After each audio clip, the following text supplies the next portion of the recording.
नमस्कार साथियों, कैसे हो? मस्त हैं, जबरदस्त हैं। और सफाई भर्ती को लेकर एक और नई जानकारी। थंबनेल को देखकर घबराना नहीं है। ये याचिका थी जोधपुर कोर्ट में रिंकू कुमार मीणा, जो नागौर वाला, और उसके अन्य साथियों की, जिस पर सुनवाई चल रही थी और डेट पर डेट मिल रही थी। मगर अब उसका ऑफिशियल लेटर, जो कोर्ट है उसका ऑफिशियल लेटर आया है, तो वो लेटर मैं बता रहा हूं। इस लेटर में कोई ज्यादा बड़ा फेरबदल नहीं है। भर्ती नियमित है, जो गाइडलाइन से भर्ती चल रही है वैसे भर्ती चलती रहेगी। भर्ती पर कोई आंच नहीं आएगी, पहले ही बता दूं मैं, क्योंकि थंबनेल देखकर अब रोक किस प्रकार लगी है, सब कैसे शामिल होंगे और कोर्ट का फैसला क्या आया है, इन मुद्दों को मैं सही तरीके से प्रेजेंट करूंगा। अर्थ गलत मत समझना। सबसे पहले मुझे मेरी भाषा में आपको कहूं तो रिंकू मीणा ने याचिका लगाई थी अनुभव प्रमाण पत्र को लेकर, भर्ती के रोक के लिए। उसने कहा था कि सफाई का काम करने वाले समस्त लोग है समान है, चाहे वो नगर पालिकाओं में हो, चाहे वो घरों में हो, चाहे विद्यालय में हो, चाहे कंपनी में हो, क्योंकि सफाई का काम तो सफाई वाले सभी करते हैं। फिर नगर पालिका में और प्राइवेट कंपनी वाले या प्राइवेट संस्थान वालों में अंतर क्यों? उन पर ही सरकार ने रोक क्यों लगाई? हमें प्राथमिकता हमें भी मिलनी चाहिए। तो इस पर कोर्ट ने कहा है कि डीएलबी या राजस्थान सरकार भर्ती को सुचारू रूप से जारी रखे, परंतु अंतिम पदों पर ज्वाइनिंग निश्चित नहीं करे। अगर किन्हीं परिस्थितियों में पद खाली रहते हैं तो जो ये बच्चे हैं जिनके अनुभव प्रमाण पत्र बाहर के हैं, यानी कंपनियों के हैं, ठेकेदारों के हैं, जिनके पास पीएफ ईएसआई नहीं है, जिनके पास शपथ पत्र नहीं है, उन बच्चों को शामिल कर लिया जाए। उस भर्ती में शेष बचे पदों को निरस्त नहीं किया जाए, यह कोर्ट ने फैसला दिया है। अब कोर्ट का फैसला है, मैं आपको हिंदी में कन्वर्ट करके सुना देता हूं, क्योंकि कोर्ट के फैसले तो अंग्रेजी में आते हैं। यह कोर्ट का फैसला है, high court of judicially from Rajasthan at Jodhpur, DV civil. ये जो है ये नाम है दीपक तंवर, श्री बीकम चंद है। तो ये उन बच्चों के नाम है जिन्होंने कोर्ट में स्टे लगा रखा है। ये उन बच्चों के सबके नाम है, उनकी उम्र नाम सब है, ये है ये। और इनके जो प्रोप्राइटर है ये ऑर्डर है 27/11/2024 का, ठीक है। 28 तारीख को इसको जारी किया गया था।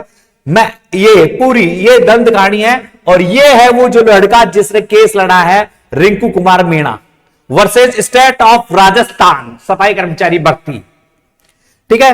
तो इसका पूरा विवरण मैंने समझा दिया है, मैं आपको समझा देता हूं, इसका हिंदी अनुवाद समझा देता हूं, क्योंकि इस लेटर को आप पढ़ पाना आपके लिए मुश्किल हो जाता है।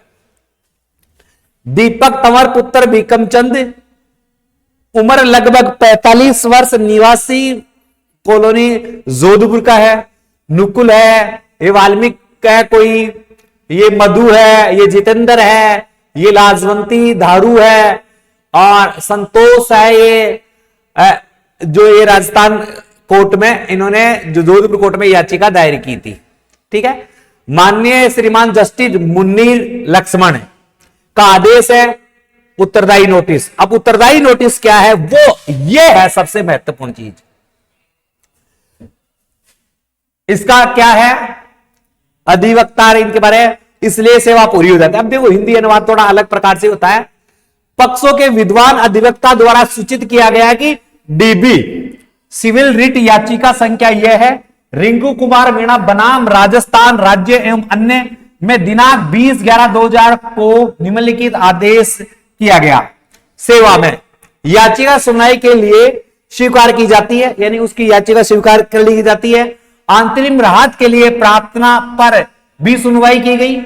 याचिकाकर्ता विद्वान वकील ने कहा कि नगर पालिका में सफाई कर्मचारी के पद पर भर्ती के मामले में पात्रता में केवल उन लोगों तक ही सीमित करना जो नगर पालिकाओं में काम कर चुके हैं या कर रहे हैं मन माना है और भारत के संविधान के अनुच्छेद 14 और अनुच्छेद 16 के अनुकूल नहीं है। अब क्या है इसकी योग्यता? क्या है इसकी योग्यता? योग्यता के बारे में कहा गया है कि नगर पालिकाओं में काम करने वालों को आप प्रायोरिटी दे रहे हो। संविधान का अनुच्छेद 14 और 16, 14 है अवसर की समानता, 16 सॉरी अवसर की समानता, अवसर की समानता, और 14 है समानता, सिविल संहिता में समानता का अधिकार है। यह समानता को दर्शाने वाला अधिकार है कि सबको बराबर रखा जाएगा। यह यहां पर ही इसका उल्लंघन हो रहा है। सबका अनुभव प्रमाण पत्र मान्य होना चाहिए इन अनुच्छेदों के द्वारा, संविधान के मौलिक अधिकारों के द्वारा। यह प्रत्येक व्यक्ति का मौलिक अधिकार है कि वह हर व्यक्ति में अपनी भागीदारी, हर भर्ती में अपनी भागीदारी निभा सकता है अगर वह उसके योग्य है तो। अनुभव के आधार पर, अनुभव के आधार पर नहीं उसे अलग किया जा सकता।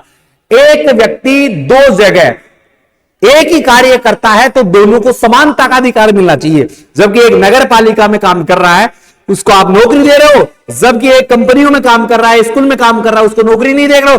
काम तो दोनों क्या कर रहे हैं? सफाई का ही कर रहे हैं। इनका यह कहना है। यह याचिका ऐसे थी। प्रतिवादियों की ओर से उपस्थित विद्वान वरिष्ठ अधिवक्ता ने प्रस्तुत किया कि यह अंतर स्पष्ट है और समझने योग्य है, क्योंकि नगरपालिका सफाई कर्मचारी के रूप में कार्य करते हुए प्राप्त अनुभव की तुलना में सफाई कर्मचारियों के द्वारा अन्य स्थानों पर किया गया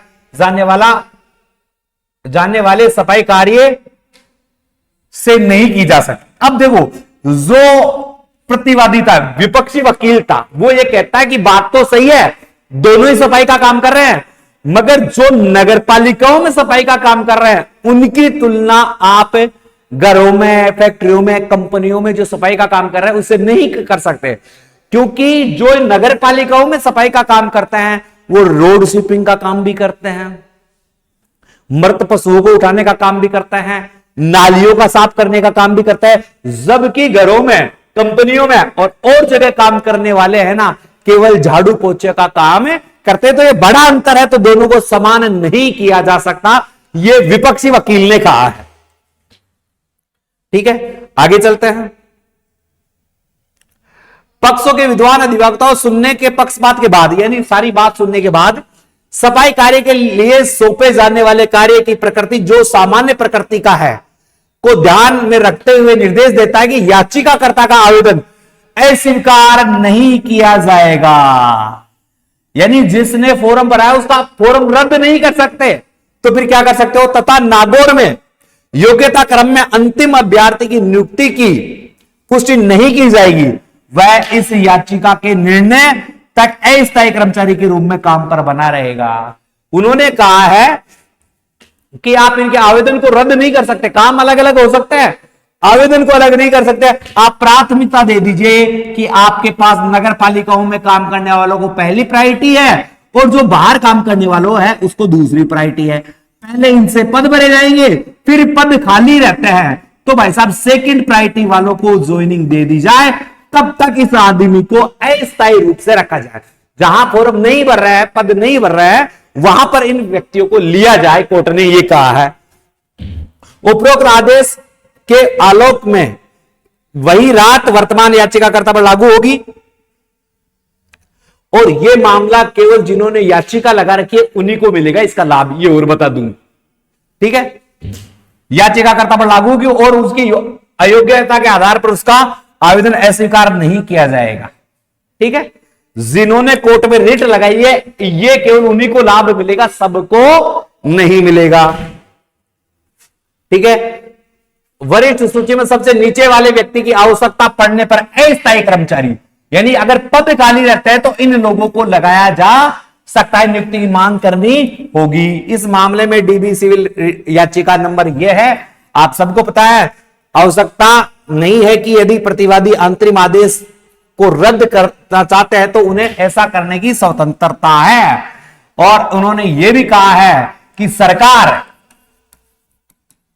अपने अनुसार इन पदों को भर दे, हम इनमें ज्यादा इंटरफेयर नहीं करेंगे। हम यही कहेंगे कि अगर पद खाली रहते हैं तो भाई साहब इसको इसमें जगह दे दी जाए, अन्यथा नहीं।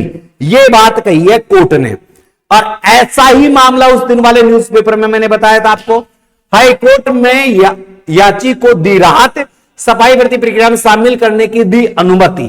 तो ये जो मैंने पढ़कर बात सुनाई है वही समाचार पत्र में पहले वाली जो बात थी उसमें है। यहां पढ़ लो, राजस्थान हाईकोर्ट के मुख्य न्यायाधीश एम श्रीवास्तव एवं न्यायाधीश लक्ष्मण मुन्नीर की खंडपीठ में राजस्थान सफाई कर्मचारी सेवा शर्तों के नियम 2024 को चुनौती देने वाले एक मामले की सुनवाई याचिकाकर्ता रिंकू मीणा की ओर से अधिवक्ता हर्षित बुरानी एवं अधिवक्ता हेली पाठक ने याचिका पेश की, जिसमें सफाई भर्ती में इस नियम के तहत पात्रता केवल उन उम्मीदवारों तक सीमित कर दी गई है जिन्हें नगरपालिका निकायों के साथ साथ 1 वर्ष का अनुभव का कार्य किया है। अधिवक्ता बुरानी ने संविधान के अनुच्छेद 14 और 16 का उल्लंघन बताते हुए समानता के अधिकार का हनन बताते हुए उन्होंने इस नियम को चुनौती दी है। याचिकाकर्ता के पास से पंडित जवाहरलाल नेहरू राजकीय अस्पताल नागौर में कार्य करने का अनुभव है, लेकिन संशोधित शर्त के कारण उन्हें आवेदन करने से वंचित किया गया। हाईकोर्ट ने याचिकाकर्ता की सुनवाई के स्वीकार करते हुए नोटिस जारी किया गया है कि साथ ही याचिकाकर्ता को भर्ती प्रक्रिया में भाग लेने की अनुमति दी है। और हाईकोर्ट ने आदेश दिया है कि एक पद याचिकाकर्ता के लिए आरक्षित रखा जाए, अंतिम स्थान पर चयनित व्यक्ति का केवल अस्थायी रूप से नियुक्ति दी जाए। वही बात है जो मैंने आपको पढ़कर सुनाई है। यानी दोनों वकीलों ने अपनी अपनी राय रखी, दोनों वकीलों ने भाई साहब अपनी अपनी क्या राय रखी ये भी मैं बता देता हूं। राय ये रखी वकील ने, पहले वकील ने, कि एक प्रकार का कार्य करने वालों को अलग अलग प्रवृत्तियों में नहीं बांटा जा सकता, जबकि जो विपक्षी वकील था उसने कहा कि कार्यों की प्रवृत्ति ही अलग अलग है। वो रोड स्वीपिंग, नालों की, गड्ढों की, लेटबात की सफाई करता है, जबकि ये झाड़ू पोछा का काम करते हैं, तो इनके अलग अलग है। तो जो न्यायाधीश है उन्होंने कहा कि ये मामला डीएलबी का है, तो डीएलबी ही इस पर अंतिम निर्णय लेगी, राजस्थान सरकार ही इस पर अंतिम निर्णय लेगी, कोर्ट इसमें दखल अंदाजी नहीं देगा। कोर्ट केवल ये आदेश दिया है कोर्ट ने कि आप इनके फॉर्म तो भरवा लो, प्रायोरिटी दे दो कि अगर आपके पद खाली रहते हैं तो इन्हें नियुक्ति दे दी जाए या अस्थायी रूप से नियुक्ति दे दी जाए। इनके फॉर्म रिजेक्ट न करके अगर जहां पर पद खाली रहते हैं वहां पर इनको नियुक्ति देने का प्रावधान है कि जो बात है कोर्ट ने रखी है। बस यही मामला था, यही कोर्ट का आदेश था। तो आपको कोर्ट का आदेश आपने सुन लिया होगा, समझ भी लिया होगा, सारी बातें भी होगी। तो अब कोर्ट का आदेश क्या है, सब हो गए शामिल, तो शामिल वही होंगे जिन्होंने याचिका दायर कर रखी है और भर्ती पर रोक नहीं लगी है। मेरे साथियों, केवल ये बात आपको समझाने के लिए कही गई है। ठीक है, वीडियो अच्छा लगा तो वीडियो को शेयर कर दो। जिन्होंने चैनल को सब्सक्राइब नहीं कर रखा अभी तक, सब्सक्राइब कर दें, क्योंकि थोड़ी देर बाद में एक वीडियो आने वाला है जिस वीडियो में मैं बताऊंगा कौन सी नगर पालिका के लिए कितने पद हैं और वहां पर उन पदों की तुलना में कितने आवेदन आए हैं। ठीक है, तो वैसा आप थोड़ी देर बाद में ये वीडियो लेकर आता है। मिलता है, जय हिंद जय भारत। चैनल को सब्सक्राइब करके बेल आइकन दबा लो, क्योंकि आपको हर वीडियो का नोटिफिकेशन मिलता रहे।